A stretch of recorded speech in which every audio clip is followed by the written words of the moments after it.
Welcome back to Boss Up. I'm Nicole Jones, your host, and on this show, we talk about how to start, grow, and sustain your business.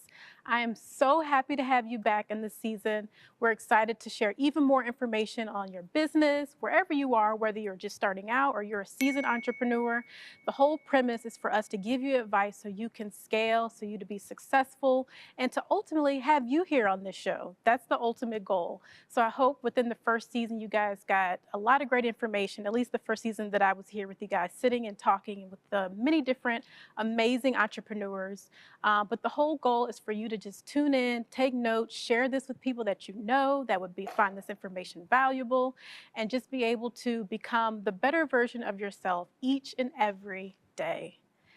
As we start out this new season, the one thing that we want to focus on is being able to continue to do a lot of those things where we're sharing information to make sure you're the best in your business, but also just welcome you back and let you know that, there's even more content coming. And I also want to share a little bit more information about what we have working on here and what I've been working on behind the scenes since our last season.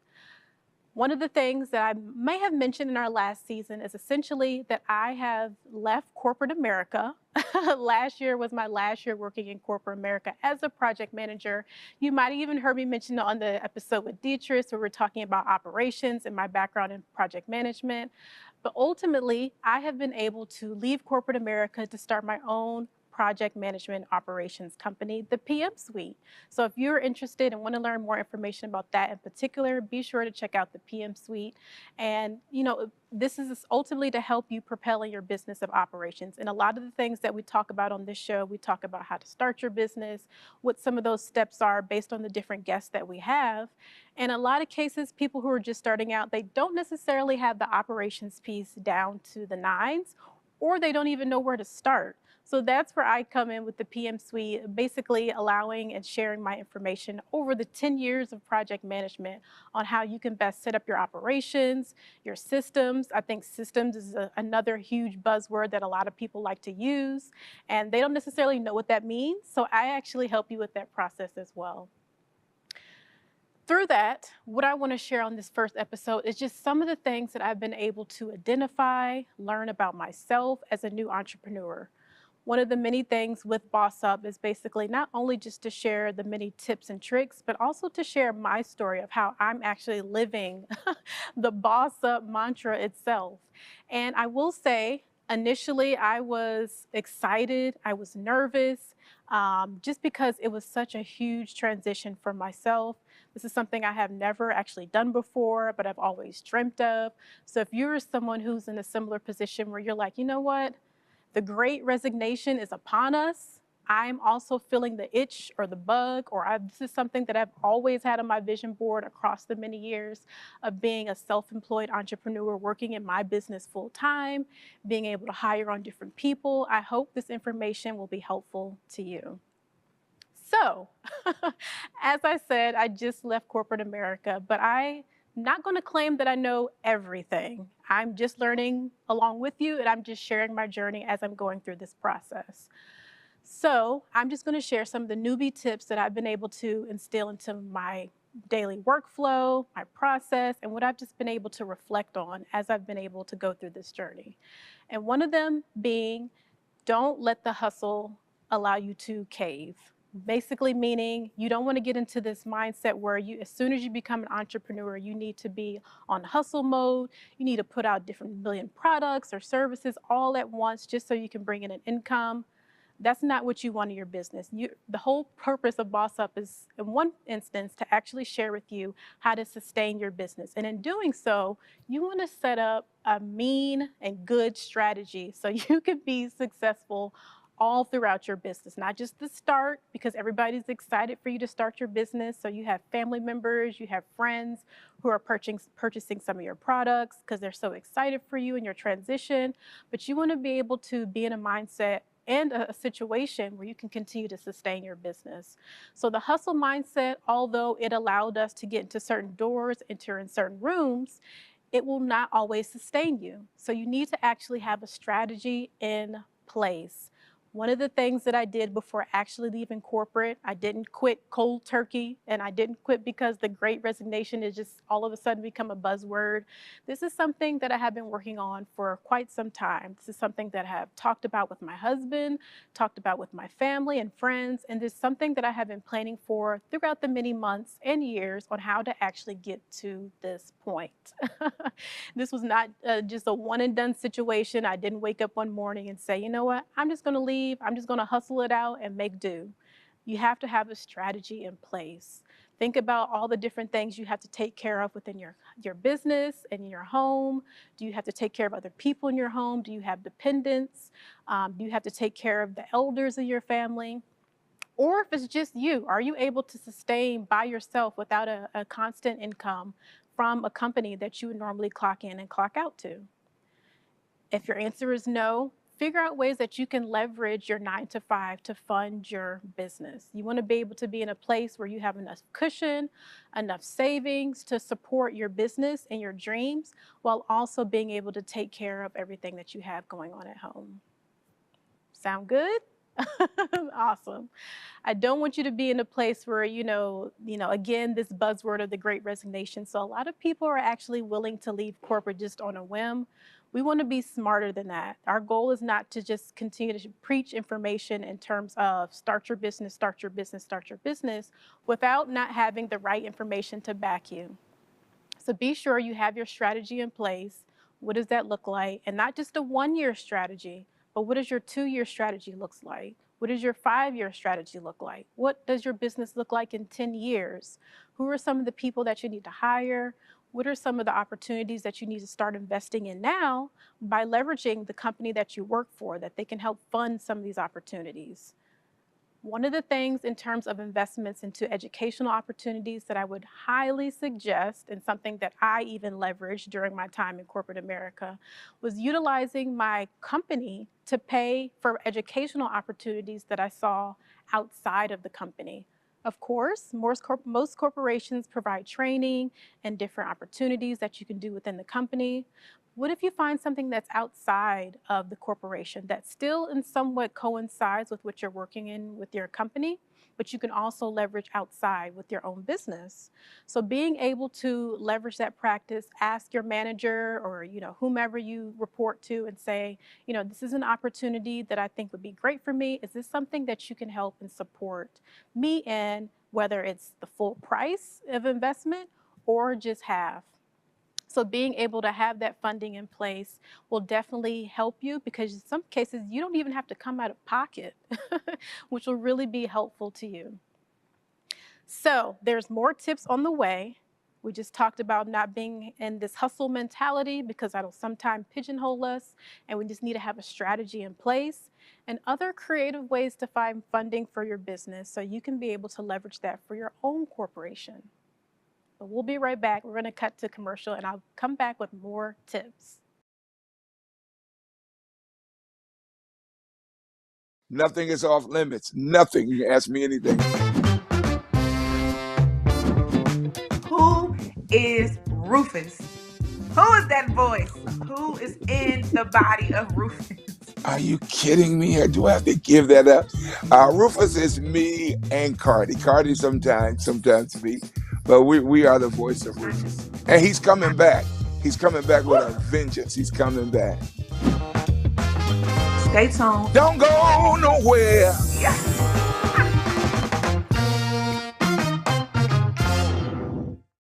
My Shiro doesn't always wear a cape, but she always has time for a hug, a smile, for going the extra mile.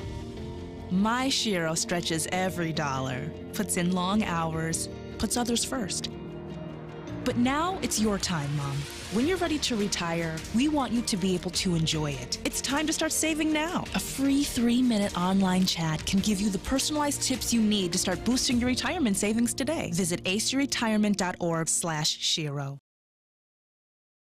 We've got a great topic, a serious topic that a lot of us don't talk about. So today we're talking about coping with infant loss. Because of this process, I am an advocate for counseling, therapy, family, go get your healing. And a lot of times, you know, in the African American community, you know, it's becoming more popular. But I was like, this has never happened to me before. I'm going to try something new. I'll say this, if you are a woman who is trying again after a loss, it's important that you find a provider that you're really comfortable with. And also, as Tiffany said, coupled with therapy is really going to be key in getting you through your next pregnancy.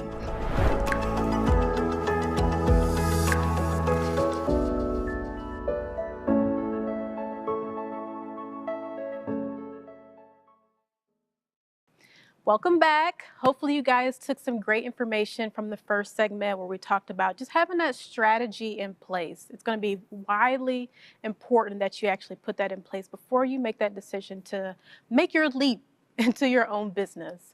And also different ways that you, and creative ways that you can find funding to invest in your business before you actually make that leap. A few other tips that I've been able to recognize being, you know, a month or so shy of being a full-time entrepreneur is essentially being able to listen to God's voice. During this time, I thought, again, like I was going to be in this hustle mindset where I was going to complete everything on day one of being an entrepreneur. January 3rd, I was fresh, I was ready to take on the entire world. And then leading up to that particular date, I'm like, you know what? I don't want to conquer the world on day one of as a full-time entrepreneur. I want to actually take my time, actually work through the plan and the strategy that I had already put in place, and just sit back and realize and reflect on the different things that God already had and planned for me. So one of the things that I did for the first week of entrepreneurship was basically sit back, relax, do some work when I felt like I actually wanted to actually commit to something that particular week, be intentional about the work that I wanted to actually do that week, but also listen to what God was telling me. Was the plan that I put in place, even though I knew He was a part of that process of me creating that plan, was the plan that I put in place important? Was it something that I actually needed to execute? What are some of the things He said I need to draw back on? What are some of the things I needed to continue with? So in that process, I made sure to just be reflective. Think back, remove those corporate shackles that I've had for over a decade or so, actually over a decade of being in corporate America, removing those corporate shackles and really listening to what are my next steps. I have my roadmap, I have my blueprint in front of me on what I actually want to execute. I do not have to execute everything on day one or within the first week. What is it that I actually need to release? What are some of those habits that I picked up just being in the corporate world for so long that I actually need to get rid of? What are some of those lessons that I've learned in the corporate space that I can actually continue to leverage as I go into being a full-time entrepreneur and really just boss up? So being able to listen to God's voice within that first few weeks, literally every day. I'm not even going to say the first week, but because that first week I wanted to be so ambitious and check off all the boxes, I had to just step back and reflect on everything and the transition that I actually just made. There's a huge transition. That's not something that you take lightly in terms of leaving from corporate America to start your own business. So I wanted to be sure that I was being reflective, that I was being appreciative, that I was being intentional about the work that I had coming up.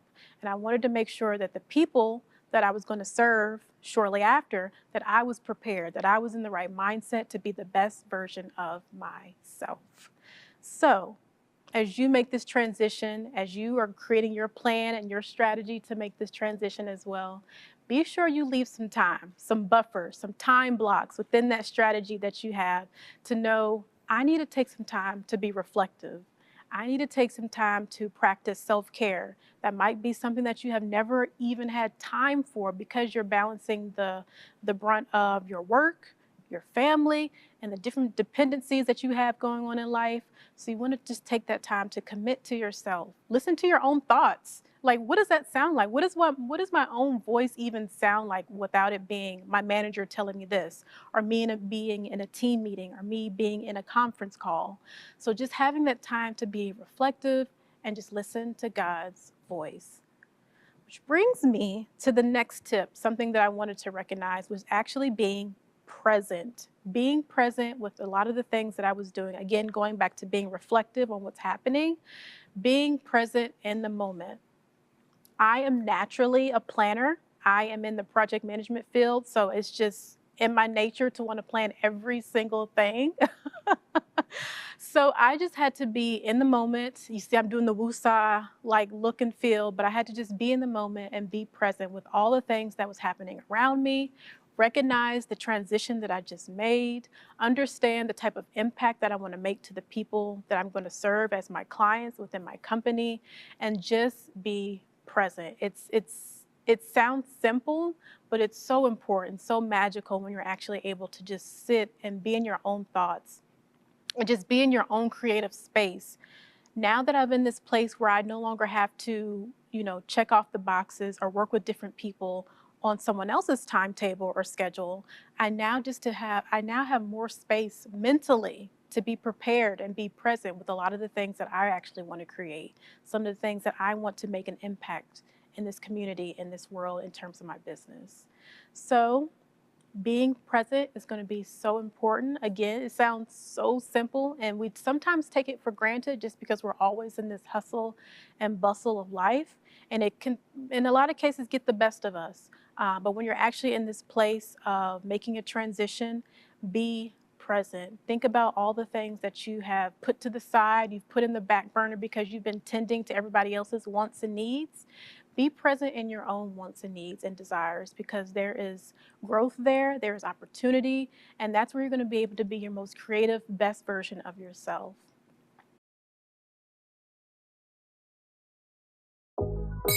So what is some major hesitancies around this vaccine? Because I ask younger people all the time, why haven't you gotten the shot? A lot of people say, well, my mom hasn't gotten it. And so I think people are impacted by the parents and whatever reasons they have for not getting it. I don't know if you heard Nicki Minaj put out information about her cousin having his testicles swollen, and of course that took off, went viral. Can we clarify that the vaccine did not cause his testicles to be enlarged? None of that. I mean, we do have some risk associated with the vaccine, but the things that we hear out in the public aren't what they are.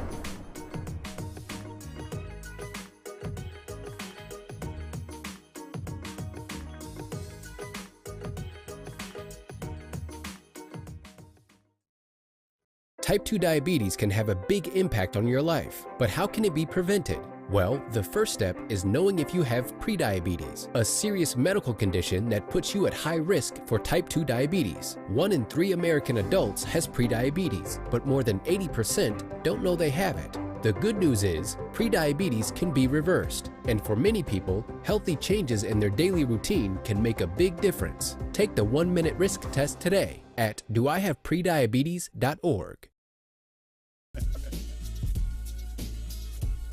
But that was one of my favorite moments of this season. Oh my God. Look, and Maria is turning red over here. Right. He just went in on me for real. I'm like, oh my God.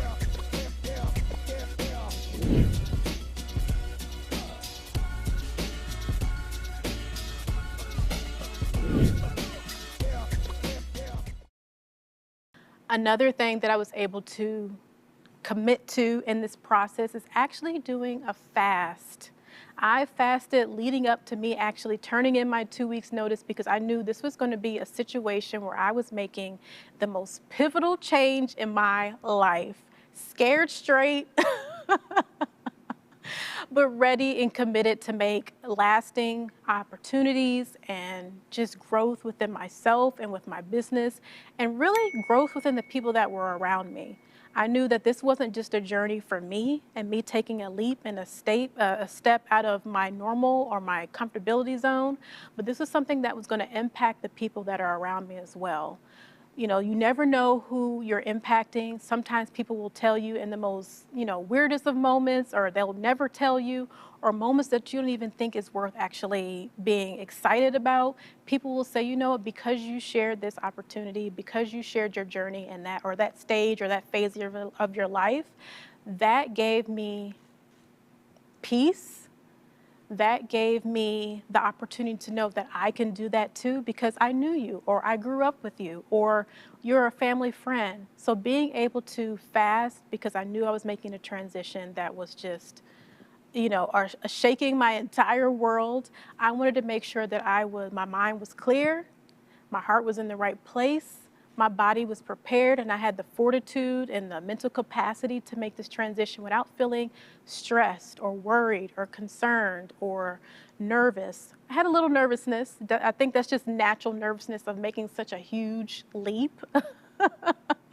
But that fast really helped clear my mind, allow me to focus on what was my why, what was my journey, what was my reason for making this type of shift, and how can I continue to be a vessel for other people in ways that I don't even know how I'm going to impact them. Again, just another lesson of being and trying to live out being a boss. What does a boss look like? What does my best version of myself look like in the future? Let me prepare for that person right now on this day so I can be amazing, so I can be great. And I think the final point that I want to come to the conclusion of sharing with you is basically some of the things I wanted to find value in when I think about my business, how I'm going to serve the people who are around me, is just creating products that come from a place of impact and not impulse. Essentially meaning I don't want to just crank out different products and services because they're simply great services and they'll bring me some cash, some quick cash, or it's going to be an easy turnaround. I want to be able to create products that actually provide impact for the people that I serve. I want to be intentional about what I'm creating. I want this to be lasting information and offerings for these people that I'm working with.